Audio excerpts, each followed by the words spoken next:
Hello everyone, my name is Silvan and I'm the CEO of Twinner, and I hope what I'm going to show you is the coolest thing you've seen in automotive retail ever.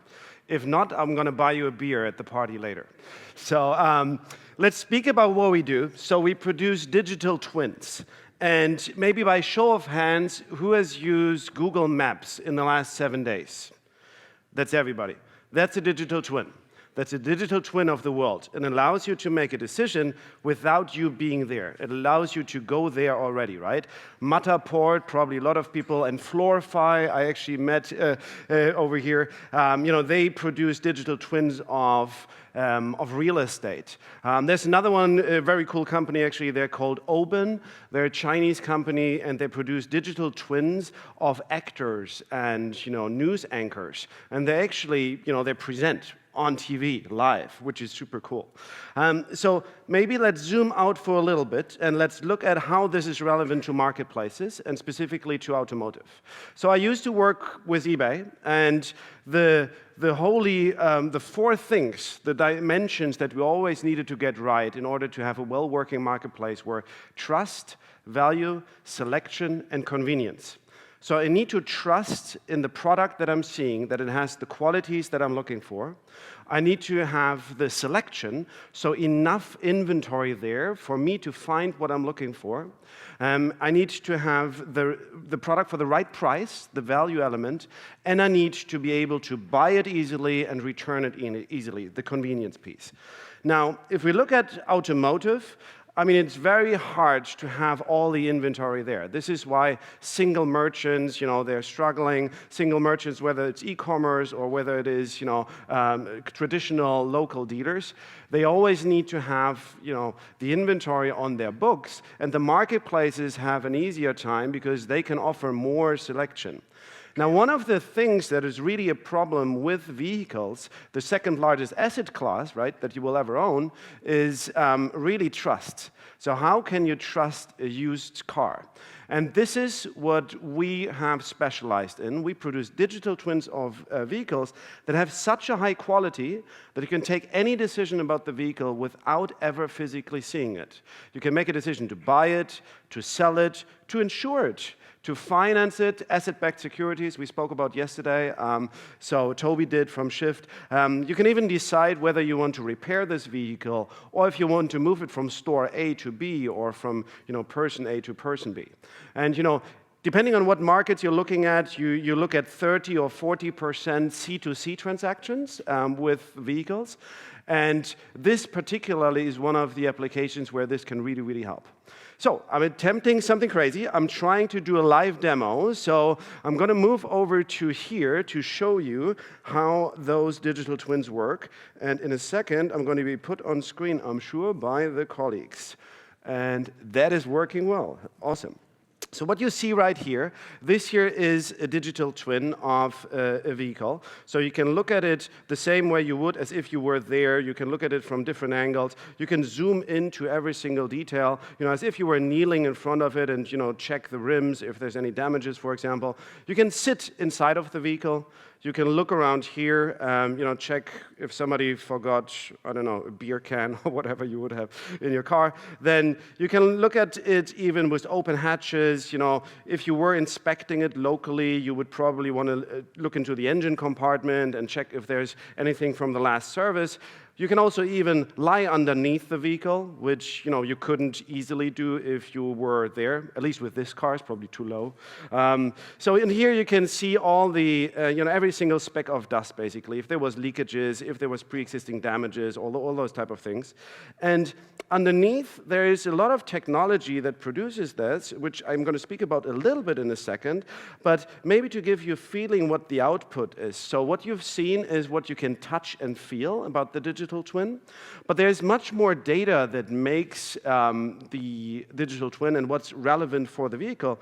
So for example, here you would have all the base information of the vehicle that comes out of the vehicle identification number of the car.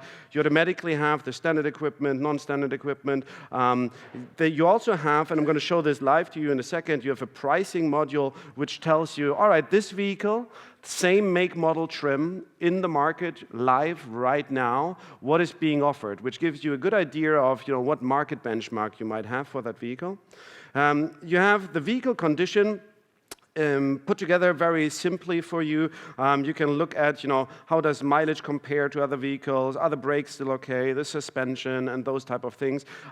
Many of those things are done with the machine. Other things are done with a human that works together with the machine. So if you then look at the tires, they are scanned automatically as well. We are currently working on a solution to also get all the error codes, for example, from the engine that tell you what has happened with that before. And then if we look at all of this here, we recently announced a partnership with Autoscout. And all of the information, this digital twin that you can see, if you want, you can upload it with one click to Autoscout. So suddenly you can produce a listing that has the quality as one of the large e-commerce retailers, for example, which has never been there before. Now, the technology underneath, which I want to show you, a couple of cool things, I think at least. So I might be biased, though. So what you see here is actually one of the sensors that we're using to detect if a vehicle has had damages. So the machine that we're using, it's a big 75 square meter machine, so that obviously vehicles can drive into. The doors are closing, and the sensors that are being used are high powered, so they're not safe for a human to be exposed to. Specifically this one, for example, we look for pre-existing damages if a car had been repainted. If I switch to the repaint view, this is how the machine looks at the car. You can see that this door over here looks different than this door over there, but it does not if you're looking at it with the human eye. So even if you would use a paint thickness meter, you could not find that this door here is different. What is different about this door? It's the age of the paint. So the sensor that we have can detect how old is the age of the paint. And by the way, the story behind this is pretty cool. So the guy, he exchanged the door against a factory new door because he had somebody, he was trying to go around the corner and he was bumping into the back of a car. And he was so embarrassed, he was like, all right, I'm just going to buy a new door and going to put in. He didn't do a paint job, but he exchanged the entire door. Now, let's give you another view of what the machine does with the inside and the outside. So for human to find dents and dings, which for leasing return vehicles is quite important, is not super easy. But the machine can look at the vehicle in different modes that the human cannot see. So it's different light spectrums. So if you look closely here where I have my cursor, you see that there's a ding. If you would go into visible light spectrum, you can not or barely see it. So this here is the highest resolution cameras that you can currently produce in the world, and you can still not see it. If you were standing in front of the vehicle, you would easily miss it. You can definitely see it if you're standing there because, otherwise it wouldn't be relevant. But it's very easy to miss if you're walking around, if you have shadows and those type of things. There's other modes which don't mean as much to us as humans. For example, this here helps the machine to differentiate scratches from dirt, for example. And all of this results then in the pricing information, which I'm going to load live. So hopefully that's going to work now. And it's reloading. I'm going down here to show you this here. So this here's our pricing module, and in here we've now looked at all the different platforms and what is our likelihood to sell the vehicle for what price and also where. So for example, in Europe, we would be looking at different countries. In the US, we would be looking at different states, for example.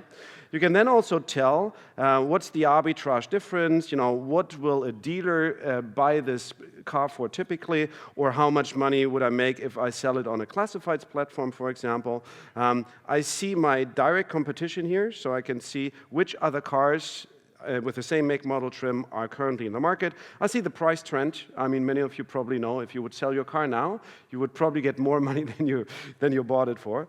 And all of this is combined then in this report. Now, the last thing I want to show you is this technology, we're now a 3 years old, no, 4 years old company, and we've delivered this technology to big OEMs thus far. So, for example, BMW I can name, Volkswagen I can name, Renault, CarNext, and others that are not yet public are working for us, and they're working for their certified pre-owned programs. So cars that the OEM has put their stamp on, are scanned like this when they came back from first leasing.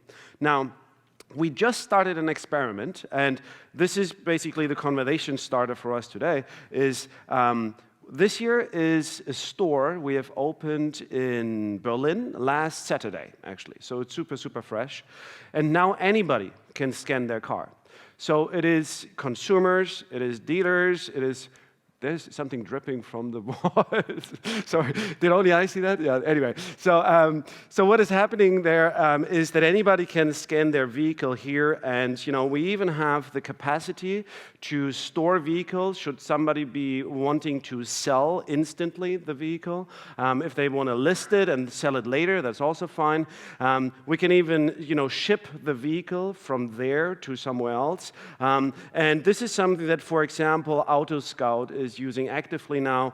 We are bound to announce the next partnership. It's another platform. It's more of an auction type business. We have the next classifieds platform, which is being onboarded right afterwards. So we're currently experimenting with this model. So the machine is ready. The product that you've seen we have right now. And right now we are testing out who is adopting fastest, which type of user group. So super interested actually to have conversations with you also, because we have so many pros in the room here to speak about that a little more. If you switch off the screen share for me, I want to go back to summarizing a little bit. So why do I think this is fundamental? If you have trust in a market that is currently not trustworthy, you have much more margin for buyer and seller. And all these steps in between that eat the margin are less relevant, which means that both dealers and marketplaces need to change their business model. So there was no other way than the way it currently works, but now there is. And I cannot imagine a future, quite clearly, when you would buy a car without getting it twinned first. Whether I am a buyer that is, obligating the seller to drive through, and by the way, I can do this without being there. If I live in Alaska and I want to buy a car in California, I can just tell him, go through one of these scanners. And vice versa, if I'm a seller, then I don't want to go through the hassle of typing in for half an hour all my details, into platform A and platform B and compare all the things. It's just cumbersome. I want to have clean information. I want to know, how does my car compare? And then I want to be able to upload it easily and compare prices. So leasing returns is something else that we are doing with those OEMs, for example. So rather than spending an hour in a dealership somewhere and then there's somebody that is just telling me how shitty my car is and that I got to pay $2,000 more or whatever, I rather would want to go through this process. The process of scanning takes between 2.5 and 7.5 minutes.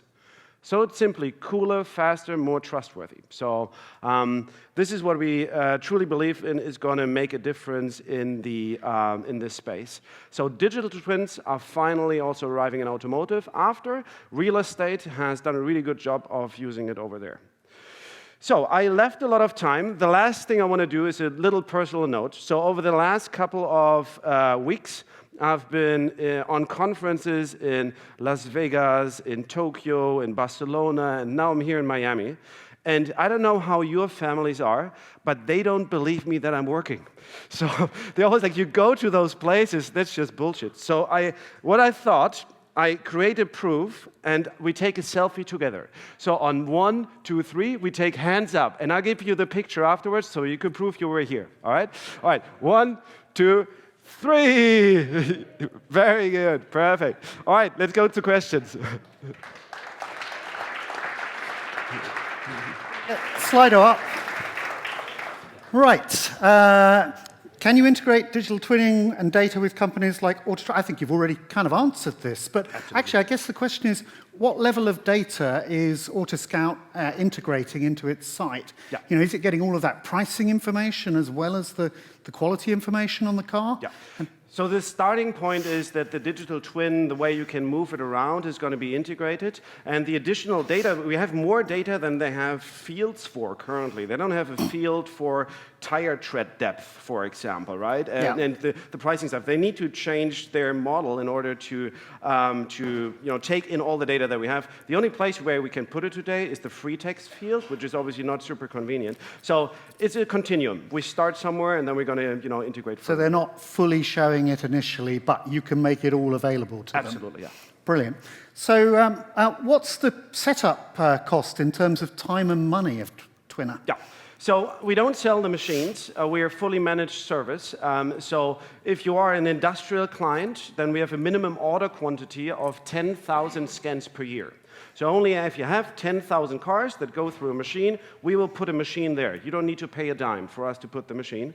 Then the scans themselves is what we make money with, right? So, and a scan, depending on the service level that we provide, can be anything between $50 and $150. So what you've seen, this report, where you get all the information, is what we would retail to a consumer for $150.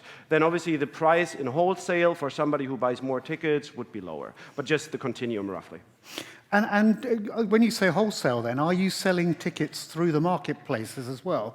Can they kind of get a discount through Autoscout to go to the Berlin? It's absolutely planned. So currently we're starting with a very favorable offer in Berlin because it's so fresh, nobody knows what it is. We actually invite people to come and pay what they think it's worth. So, and what's the average of what they're paying so far? We're just starting it Saturday. I've been here since then, so I don't know. Well, you'll have to come back and tell us that. Right. So what's your expected price that you will charge a consumer once you've got through that pay whatever you want phase? I think it is the 150. So if you look at the human substitute, which is a human inspection that you can get, you pay around $150. If you think about the US, if you want to take a little bit of Carfax, a little bit of inspection from someone, that's the rough price point. So we're pricing it where the human substitute would be, we just offer more. Yeah. Will your scanners be able to play a role in servicing self-driving cars in the future? Seems like the off-site location Toby mentioned. Absolutely, actually. So, I mean, if you look at the future, I personally don't know if ownership is going to be the dominant model or usership. And probably it's also a question of time, right? And even if ownership, so car sales, would not exist as much anymore, then you have self-driving fleets at some point. And those self-driving fleets, if you operate a large fleet, you need to make sure that the vehicles are still presentable to the consumer, right? And how do you do that in a standardized way? Well, if those cars drive through our scanner once a day, twice a day, maybe for a bigger safety check once a week. And also, if you look at self-driving vehicles, they have a lot of sensors in there. They have LiDAR and they have cameras, and they need to be calibrated regularly. Yeah. And for calibration, you need to have a calibrated clean room, which is exactly what our machine is. And therefore, absolutely, I think it will play a big role in that as well. You definitely need some sort of infrastructure for self-driving cars. So you could also have a kind of New York taxi checking station. That would be very busy. We might paint them yellow, yeah. Is there any way to twin the smell of a car, to check for smokers? I don't know if I want to twin it, actually, and then just send it somewhere else. So we actually did do some R&D with a startup from France, and they have smell detectors. There's others around as well. So we're looking at options to integrate something around smell. This is currently something that is quite easily done by the human. So remember, we have a human who has the results that come out of the machine. Then they have an iPad, and then they check, all right, this is what the machine said, do I agree? So you have the human and the machine working together, and the effort of integrating smell detector versus the human just, inputting it is currently not worth it. So I'm guessing that the question at the top is how much does it cost to buy one of your machines rather than a Nathan, unless you sell Nathans as well? Well, we might get into that business. So we don't sell the machines at all. So it's always a managed service. So I can say that it's probably like 3 Lamborghinis, roughly. Wow, I'd rather have the 3 Lamborghinis, I think, Right. but nothing personal. If I'm a buyer asking the seller to scan their car, who pays for the scanner? Right. I mean, in the end, this is what the market decides. I can see different models that would work. Even if I'm a marketplace, then I could imagine that I have all the sellers go through this, and then when the sellers have done the scan, I might be able to do micro payments even, right? So all the buyers who are truly interested, they might want to pay, making up the number now, $2 or $5 to see the full report, right? And then decide, all right, do I want to purchase it or not? So I think there's so many different models, both from a business model perspective for the marketplaces, but also for the consumers. I mean, if I really want to know, what is coming out of my purchase, so if I'm buying a car, I might just invest the 150 myself. Or I'm saying, well, I'm only willing to, travel 500 miles if you do this first, then I'm going to come. So it's a negotiation element in the end. Do you think this might eventually replace human car inspectors at physical car auctions? Yes and no. So there is always going to be humans who need to validate the results of the machines. Which is not to say there's going to be 1 human per machine. But in the system somewhere, I mean, I think everybody in the room understands how machine learning works. You need to have a feedback cycle. So you can only make sure that the quality is high if you know if the machine was right or not. So you will always need, AI tamers, so people who work with the AI. There's a continuum also there. So I think until we have fully autonomous vehicle valuation, it's going to be a couple of years. Brilliant. Well, I'm afraid that's all we have time for, but I assume you're around this evening. And, to buy the beers. Yeah. Brilliant. Thank you. Thank you very much.